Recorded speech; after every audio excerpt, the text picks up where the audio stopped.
प्रिय भाई एवं बहनों, आप लोग को हमारे चैनल सत्यम में स्वागत है। आज हम आप लोग को ये बतलाने जा रहे हैं कि मानव जीवन में क्या करना चाहिए। मानव जीवन में क्या करना चाहिए, जिसके बारे में आज हम आप लोग को ज्ञान प्रदान करने जा रहे हैं, जानकारी देने जा रहे हैं कि मानव जीवन को क्या करना चाहिए। मानव जीवन में उच्च स्तरीय कार्य करना चाहिए और निम्नता का परित्याग कर देना चाहिए। यानी हमेशा उच्च स्तर का कार्य करना चाहिए, निम्न श्रेणी का कार्य नहीं करना चाहिए। अपने जीवन को विशाल बनाना चाहिए। मानव जीवन को उच्च और विशाल बनाना चाहिए। मानव जीवन को उच्च और विशाल बनाने हेतु उच्च विचार, उच्च आचरण, उच्च व्यवहार, उच्च स्वभाव, उच्च कर्म इत्यादि करने चाहिए। मानव जीवन बहुत उत्तम जीवन है। इस जीवन को संभाल करके रखना चाहिए। उच्च बनने हेतु सत्संग और स्वाध्याय जीवन में अनिवार्य है। बिना स्वाध्याय और सत्संग के मानव जीवन नहीं सुधर सकता है। नहीं सुधरा हुआ जीवन अनुपयुक्त है। ऐसा जीवन पशु और पक्षी से भी बदतर है, यानी खराब है। इसीलिए मनुष्य शरीर पाना और नहीं पाना बराबर है। मनुष्य तन का दुरुपयोग दुख का घर है, दुख का घर के समान है। मनुष्य तन का दुरुपयोग दुख का घर है, क्योंकि मनुष्य तन में ही किया गया कर्म का भोग प्राप्त होता है। जो मनुष्य उत्तम कर्मों को करता है वह सुख को प्राप्त होता है। जो मानव अनुचित कर्म करता है वह भारी दुख से ग्रसित हो जाता है। इसलिए मनुष्य को सदैव अच्छा कर्म करना चाहिए। मनुष्य तन का दुरुपयोग बहुत बड़े खतरे में डालता है। इसलिए मनुष्य शरीर को दुरुपयोग नहीं करना चाहिए। मनुष्य शरीर के द्वारा किया गया कर्म ही नरक और स्वर्ग प्रदान करने वाला होता है। जो निम्न स्तर जीवन जीता है वह संसार चक्र में पड़ता है, यानी आवागमन से छुटकारा नहीं पाता, आवागमन में पड़ा रहता है, यानी 84 में आता जाता रहता है, भारी दुखों से संतप्त होता रहता है। उसका लोक परलोक दोनों नशाता है, यानी उसका लोक और परलोक दोनों का नाश हो जाता है। उच्च स्तर कार्य करने वाला ही यश का भागीदार बनता है और इस लोक से परलोक तक सुधारता है। मानव के लिए जो मानवीय कार्य होना चाहिए वह है दान, यज्ञ और तप।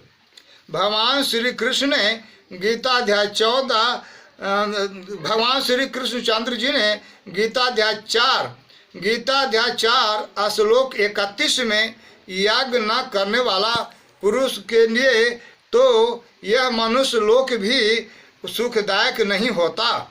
ऐसा भगवान श्री कृष्ण ने कहा है कि जो यज्ञ नहीं करता है उसके लिए यह मनुष्य लोक भी सुखदायक नहीं होता, अर्थात दुखदायक होता है।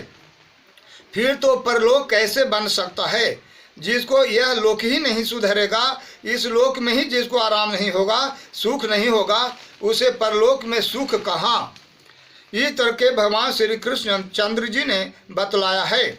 भगवान श्री कृष्णचंद्र ने अनेकों प्रकार के यज्ञों में ज्ञान योग को सर्वोत्तम यज्ञ बताया है, जिसके लिए प्रमाण स्वरूप गीता अध्याय 4 और श्लोक 33 है। यानी गीता अध्याय 4 के श्लोक नंबर 33 में भगवान श्री कृष्णचंद्र जी ने कहा है कि ज्ञान यज्ञ ही सर्वोत्तम यज्ञ है, जबकि अनेक प्रकार के ज्ञान होते हैं। उन यज्ञों में से ज्ञान यज्ञ अति उत्तम यज्ञ होता है। दान करने से स्वार्थ का भाव का अंत हो जाता है और परमार्थ भाव का उदय होता है। जीवों पर दया करने की प्रवृत्ति बनती है और एक दूसरे के सुख दुख को समझने की क्षमता प्राप्त होती है। दान करने से देने का स्वभाव बनता है और लेने का स्वभाव छूट जाता है। इस तरह से चोरी जारी करने का स्वभाव का नाश हो जाता है। यानी दान करने से चोरी करने की प्रवृत्ति नहीं रह जाती है। और जो पुरुष दान के प्रभाव से निर्मल और पवित्र अंतःकरण वाला हो जाता है। दूसरों पर दया करने का स्वभाव बन जाता है, उसी तरह की प्रवृत्ति बन जाती है जिसे दूसरों को सहयोग करता है, दूसरों को दुखों को समझता बुझता है, दूसरों के दुख को समझने की क्षमता प्राप्त हो जाती है दानियों में, और समस्त मानव समुदाय से प्रेम करने की कला प्राप्त हो जाती है, जिसके द्वारा सभी लोग प्रिय हो जाते हैं।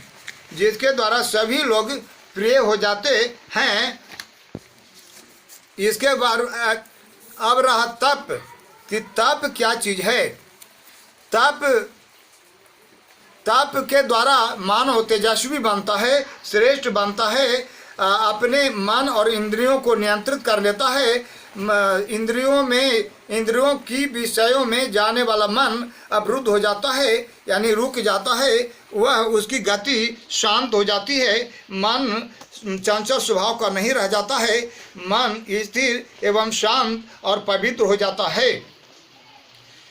जो मनुष्य अपने शरीर के द्वारा देवता, ब्राह्मण, गुरु, तप के गीता में भगवान श्री कृष्णचंद्र जी ने तप के 3 भेद बतलाए हैं: शारीरिक तप, मानसिक तप और वाचिक तप।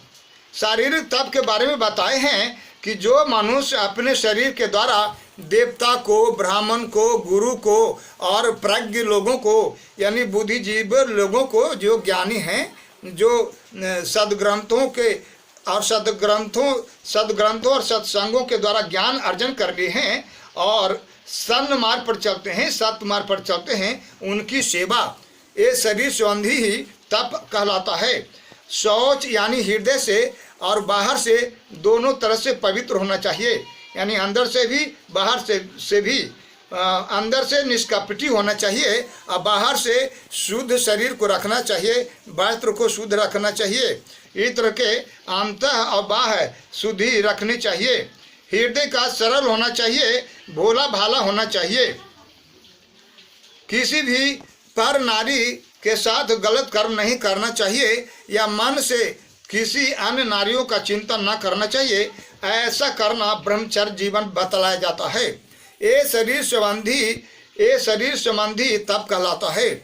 आगे हम आपको मन संबंधी तप की जानकारी देने जा रहे हैं कि मन संबंधी तप क्या है। सदैव मन से प्रसन्न रहना चाहिए, शांत भाव का होना चाहिए, मन को वश में रखना चाहिए। मौनी का मतलब होता है मौन धारण करके रहना चाहिए, यानी मन में चंचलता नहीं रहनी चाहिए, मन को संसार में नहीं भटकने देना चाहिए।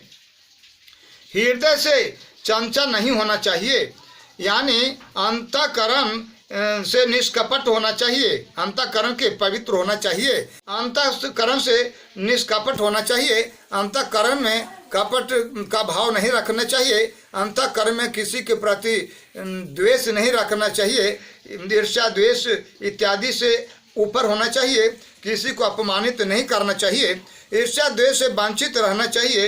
ये सब है जो मन से संबंधी तप कहे जाते हैं।